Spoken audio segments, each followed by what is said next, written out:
Mengabaikan pengecasan cepat ya? Katanya sih, pengecasan cepat bisa mengurangi umur baterai, serta menghasilkan lebih banyak panas daripada pengecasan biasa. Tidak sepenuhnya benar kok.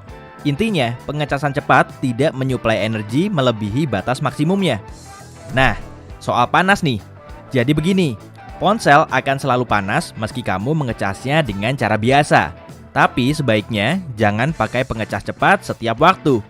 Voltase tinggi dan panas berlebih dapat merusak gadgetmu. Menghabiskan daya ponsel sampai 0%. Sebaiknya jangan mengosongkan baterai ponsel sampai melompong, lalu mengecas ulang sampai 100%. Menurut para ahli, rentang terbaiknya sebesar 20-90% kalau kamu ingin bateraimu lebih awet. Kalau kamu sering menguras habis bateraimu lalu mengecasnya, material di dalamnya bisa rusak, bahkan bisa menyebabkan korosi baterai. Memakai sembarang pengecas.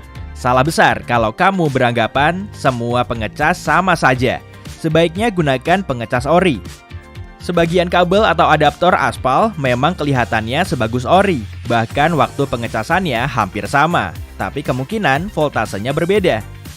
Ini bisa merusak gadgetmu.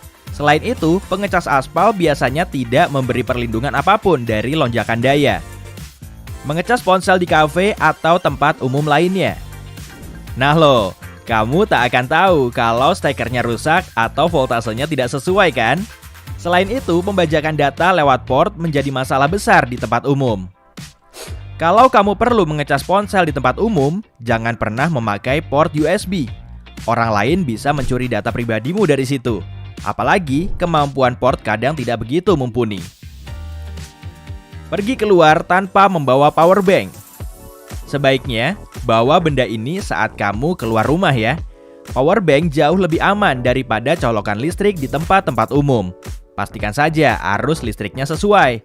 Kebanyakan ponsel pintar modern menggunakan daya 2,1 ampere. Dan kebanyakan power bank punya daya antara 2,1 sampai 2,4 ampere. Jadi 100% aman. Pastikan ponselmu tidak kepanasan saat sedang dicas. Kalau baterainya kepanasan, pengisiannya menjadi kurang efektif. Gunakan aplikasi penghemat daya. Sebagian pengguna ponsel memakainya agar tidak perlu repot-repot mengecas ponselnya selama mungkin. Sayangnya, aplikasi ini justru cuma memboroskan energi dan punya hobi menutup aplikasi lain. Cara mainnya barbar loh. Kebanyakan aplikasi tidak menghabiskan baterai saat aktif di background. Justru biang keroknya, aplikasi penghemat daya. Hanya proses aktif seperti GPS atau musik latar yang benar-benar menguras baterai, baik saat kamu memakainya maupun tidak. Nah, kamu bisa membatasi sendiri aplikasi background dalam pengaturan. Mengecas ponsel di mobil. Daya listrik di mobil biasanya lebih rendah daripada daya yang diperlukan ponsel.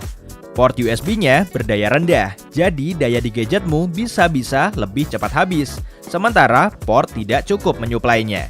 Selain kabel dan bateraimu akan rusak, ponselmu sulit terisi. Mobil sewaan bahkan lebih parah lagi, karena kamu tak tahu persis siapa saja yang sebelumnya memakai port itu.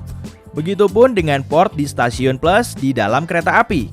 Di tempat-tempat ini, masalah pencurian data juga terjadi. Mengecas ponsel semalaman. Kita semua pasti pernah melakukannya kan? Ayo ngaku. Kelihatannya sih gak masalah, apalagi kalau kamu punya smart charger yang otomatis akan berhenti mengisi setelah dayanya penuh. Tapi saat angkanya berkurang sekian persen, pengecasnya akan mengisinya lagi. Dan proses ini akan terus berlangsung sampai kamu bangun lalu mencabutnya. Sama seperti baterai asam timbal, baterai lithium ion kurang bisa mengatasi daya yang terisi penuh atau sampai 0%. Selain itu, berbahaya loh mengecas malam-malam. Sebagian besar kebakaran terjadi di malam hari, dan pengecas yang rusak sebenarnya bisa jadi alasannya. Memakai ponsel sambil mengecas. Jangan tega begitu, nanti bateraimu bisa kebingungan. Sudah susah payah mengasup seiprit daya, malah direbut oleh aplikasi yang kamu pakai. Akhirnya, pengecas akan mengisi ulang lagi. Begitu aja terus, sampai lebaran kuda. Siklus kecil ini membuat baterai lelah dan memperpendek umurnya. Idealnya, matikan gadgetmu saat sedang dicas. Kalau masih diaktifkan, setidaknya jangan gunakan ponselmu. Tidak melepas casing ponsel saat mengecas. Memang tidak penting-penting amat sih, tapi tidak disarankan juga. Casing ponsel memerangkap panas, sehingga seluruh proses pengecasan jadi kurang efektif. Karena alasan yang sama pula, jangan taruh ponsel di bawah bantal. Kalau kamu lagi ketiban sial, ponselmu bisa terbakar. Hati-hati ya. Kalau kamu tidak bisa tidur tanpa ponsel, atur timer untuk mematikan media dan sebaiknya letakkan di nakas. Supaya ponselmu tidak kepanasan, nyalakan mode pesawat dan kurangi kecerahan layar hingga minimum saat kamu mengecasnya. Stop memakai gadgetmu saat baterainya terlalu sedikit atau terlalu banyak. Kalau kamu mau stop memakai ponsel untuk sementara waktu karena alasan apapun, sebaiknya isi sampai 50% lalu matikan. Konon, persentase ini paling efektif untuk baterai lithium ion. Dengan daya sebanyak ini, kamu bisa menyimpan ponsel selama berbulan-bulan dengan tingkat kerusakan sekecil mungkin. Jangan lupa sesekali nyalakan ponselmu lalu isi baterainya. Hal ini kurang tepat untuk menghemat baterai. Kalau kamu tidak mengunci ponsel saat tidak digunakan, daya baterainya bisa sangat terkuras. Ponsel biasanya punya waktu kunci layar default yang disetel selama sekitar 2 menit dan kadang malah lebih lama. Atur ke 1 menit atau 30 detik agar bateraimu lebih awet. Setel juga tema gelap untuk lebih menghemat daya. Trik lainnya misalnya, jangan pakai data seluler, terutama saat koneksinya lemah. Ponselmu akan menghabiskannya untuk mencari jaringan.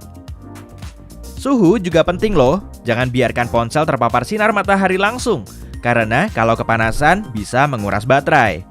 Kalau baterai ponselmu cepat terkuras tanpa alasan yang jelas, coba perhatikan keamanan cyber.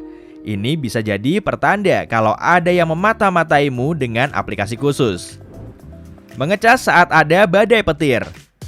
Meski peralatan listrik dirancang untuk melindungi keselamatanmu, tetap saja sih kebakaran mungkin terjadi. Kalau kamu benar-benar perlu mengecas, pilih power bank. Petir bisa menghanguskan ponsel saat sedang dicolokkan. Perlu diingat, tegangan listrik kita cukup tinggi, 220 volt. Nah, kalau tegangan listrik pada petir bisa mencapai 1 miliar volt. Bisa lebih sih. Selain itu, sebaiknya lepas perangkat listrik selama badai petir. Hindari juga ngobrol-ngobrol di telepon rumah yang pakai kabel itu. Mengecas ponsel pakai laptop. Arus di kedua perangkat ini jelas berbeda. Ponsel mungkin menyedot arus yang lebih rendah agar tidak merusak sistem komputer. Muatan arus rendah juga merusak baterai, dan lama-lama baterai tidak mampu menahannya untuk jangka waktu yang relatif lama. Ponsel yang dihubungkan ke laptop juga sangat rentan terkena virus, meski tidak digunakan untuk bertukar file. Jalur data di komputer membuat proses pengisian dayanya menjadi sulit, sehingga memperlambat semuanya. Port USB 3.0 bekerja lebih baik tapi juga tidak sempurna. Sedangkan pengecas tidak punya jalur ini.